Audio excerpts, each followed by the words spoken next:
మహాత్మా గాంధీ జాతీయ ఉపాధి హామీ పరిరక్షణ యాత్ర 3వ రోజు సత్యసాయి జిల్లాలో సాగింది.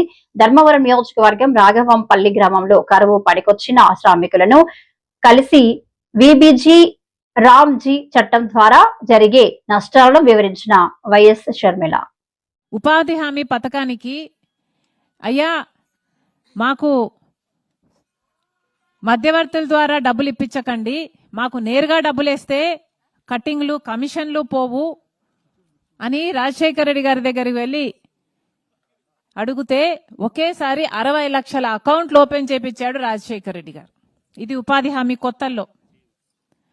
అలాగే ఆడోళ్ళు వెళ్ళి అయ్యా మాకు కూడా సమానంగా వేతనం కావాలి, మగోళ్ళలాగా కష్టపడి పని చేయలేకపోయినా మాకెంత చేతనైతేనో మేము చేస్తాం కదా, మాకు కూడా సమానంగా ఇయ్యాలి అంటే రాజశేఖర రెడ్డి గారు ఆ రోజుల్లో వెంటనే ఒప్పుకున్నారు. సమానంగా మగవారికి సమానంగా వేతనాలు ఇచ్చేవారు రాజశేఖర రెడ్డి గారు ముఖ్యమంత్రిగా ఉన్న రోజుల్లో. ఆ తర్వాత కాలంలో ఇప్పుడు గత 10-11 సంవత్సరాలుగా బీజేపీ పార్టీ అధికారంలో ఉంది. బీజేపీ పార్టీ అధికారంలోకి వచ్చినప్పటి నుండి ఉపాధి హామీకి గ్రహణం పట్టింది. ఈ పథకాన్ని ఎలాగైనా సరే నిర్వీర్యం చేయాలి అని బీజేపీ పార్టీ చూస్తుంది. ఎందుకంటే సంవత్సరానికి ఈ పథకానికి దేశమంతా 86,000 కోట్ల రూపాయలు ఖర్చు అవుతుంది.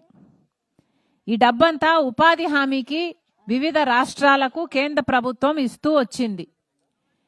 కానీ ఈ డబ్బు ఉపాధి హామీ పనిచేస్తే పేదవాడి చేతుల్లోకి వెళ్ళిపోతుంది తప్పితే బీజేపీ నాయకులకి గాని బీజేపీ బినామీలకు గాని ఈ డబ్బు పోదు. అందుకనే ఇది తగ్గించాలని చూస్తుంది బీజేపీ పార్టీ.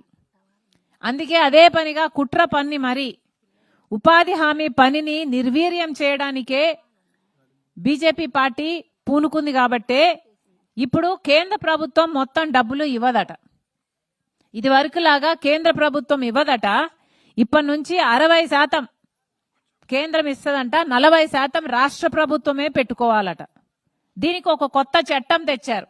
ఉపాధి హామీ పథకం పేరు కాదు, ఇక మహాత్మా గాంధీ జాతీయ గ్రామీణ ఉపాధి హామీ పథకాన్ని పేరు మార్చి విబి గ్రామ్ అని కొత్త చట్టాన్ని తీసుకొచ్చి దీంట్లో ఉపాధి హామీ పనికి 60% మాత్రమే కేంద్రం ఇస్తుంది, 40% కేంద్ర ప్రభుత్వం రాష్ట్ర ప్రభుత్వం పెట్టుకోవాలి అని చెప్తోంది బీజేపీ పార్టీ. ఇక రాష్ట్ర ప్రభుత్వం పెట్టుకోవాలి అంటే ఎన్నో రాష్ట్రాలు పెట్టుకోలేవు.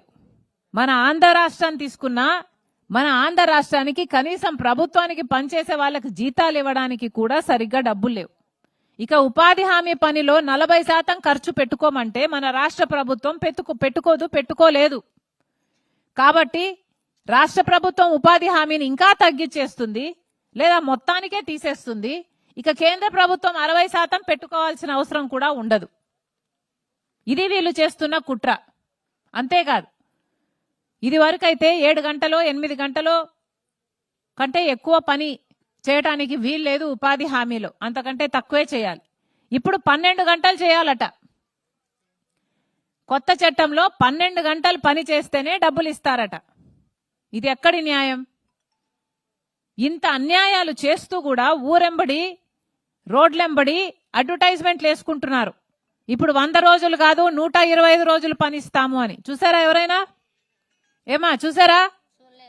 100 రోజులు కాదు 125 రోజులు పనిస్తాము అని ఇప్పుడు పోస్టర్లు వేస్తున్నారు, అడ్వర్టైజ్మెంట్లు వేసుకుంటున్నారు.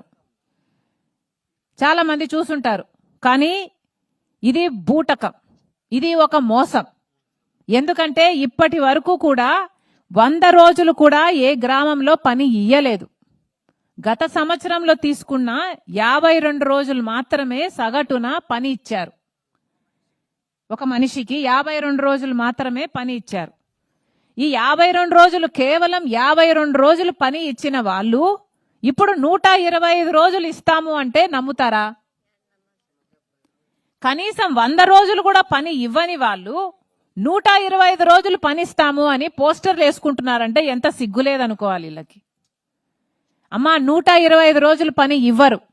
ఎక్కడ మీరు పోస్టర్లు చూసినా మీ మనసులో ఇది అర్థం చేసుకోండి, అది అబద్ధం, అది మోసం, అది బూటకం. కేవలం మీ చేత వ్యతిరేకత రాకుండా ఉండడానికి ఉపాధి హామీ పథకాన్ని నిర్వీర్యం చేస్తున్నారు. మీ నుంచి వ్యతిరేకత రాకుండా ఉండడానికి మాత్రమే 125 రోజులు అని ప్రచారం చేసుకుంటున్నారు. కానీ ఇది పచ్చి అబద్ధం. 52 రోజులు మాత్రమే ఇచ్చారు పోయిన సంవత్సరం. 100 రోజులు కూడా ఇవ్వలేదు. 100 రోజులు కూడా ఇవ్వలేని వాళ్ళు 52 రోజులు మాత్రమే పని ఇచ్చిన వాళ్ళు ఇప్పుడు 125 రోజులు ఇస్తారు అని మిమ్మల్ని మభ్యపెట్టే ప్రయత్నం చేస్తున్నారు. ఈ కొత్త చట్టం ముమ్మాటికి పేదలకు వ్యతిరేకం. ఇప్పటికే పేదరికంలో అల్లాడిపోతున్నారు ఆంధ్ర రాష్ట్ర ప్రజలు. కానీ ఉపాధి హామీ పథకం కూడా తీసేస్తే ఇక మొత్తానికే ఆకలి చావులు చూడాల్సి వస్తుంది. పని లేక వలసలు వెళ్లాల్సి వస్తుంది. ఇది కాదు కదా మనకు కావాల్సింది. ఇది వరకు ఎట్లా ఉండేదమ్మా? ఉపాధి హామీ పథకం అంటే గ్రామ సభలు పెట్టేవాళ్ళు. గ్రామ సభలో గ్రామ పంచాయతీల మధ్య అందరూ గ్రామస్తులు ఉండంగా ఈ గ్రామంలో ఏం పని చేయాలి అని నిర్ణయించేవాళ్ళు. అవునా?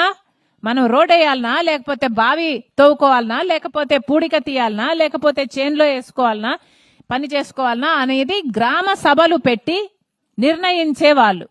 కానీ ఇప్పుడు బీజేపీ పార్టీ తెస్తున్న కొత్త చట్టంలో ఎలా ఉంటుందో తెలుసా? గ్రామ సభలకి అధికారాలు ఉండవట. వాళ్ళు నిర్ణయిస్తారట కేంద్రంలో ఎక్కడ ఏం పని చేయాలి అని. ఏ రాష్ట్రంలో ఎంత పని ఇవ్వాలి, ఏ జిల్లాలో ఏ పని ఇవ్వాలి, ఏ గ్రామంలో పని ఇవ్వాలి, అసలు పని ఇవ్వాలా పని ఇవ్వొద్దా, ఒకవేళ ఇచ్చినా ఎప్పుడు తీసేయాలి అన్నది మొత్తం అంతా కేంద్ర ప్రభుత్వమే చూస్తుందంట. అంటే ఇక గ్రామాలు బాగుపడే అవకాశం లేదు. గ్రామాలలో రోడ్లు వేసుకోవడమో, చేనులో పని చేసుకోవడమో, లేకపోతే బావులు తవ్వుకోవడమో, పూడికలు తీయడమో, లేకపోతే ఏదైనా పని చేసుకోగలగడమో ఇక గ్రామానికి అధికారమే ఉండదు. ఇప్పుడు ఎలా తయారవుతుందంటే బీజేపీ ప్రభుత్వం చేతుల్లోకి పోతే నోటిఫికేషన్ ఇస్తారట.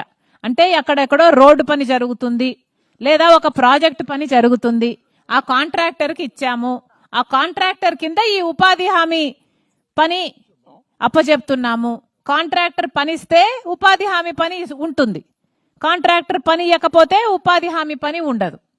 అంటే ఆఖరికి ఎలా తయారు చేస్తున్నారంటే ఈ గ్రామస్తుల్ని ఆ కాంట్రాక్టర్ కు లేబర్ సప్లై చేసే యంత్రాంగంగా మారిపోతుంది. మన గ్రామాలు బాగుపడవు, మన గ్రామస్తులు బాగుపడరు, కూలీలు అంతకంటే బాగుపడరు. ఇది ఎక్కడి న్యాయమని కాంగ్రెస్ పార్టీ ప్రశ్నిస్తుంది. అమ్మా, ఇది రాజశేఖర్ రెడ్డి గారు ముఖ్యమంత్రిగా ఉండంగా ప్రారంభించిన పథకం. కాబట్టే రాజశేఖర్ రెడ్డి గారి బిడ్డగా నేను ఈ పథకాన్ని కాపాడాలి అని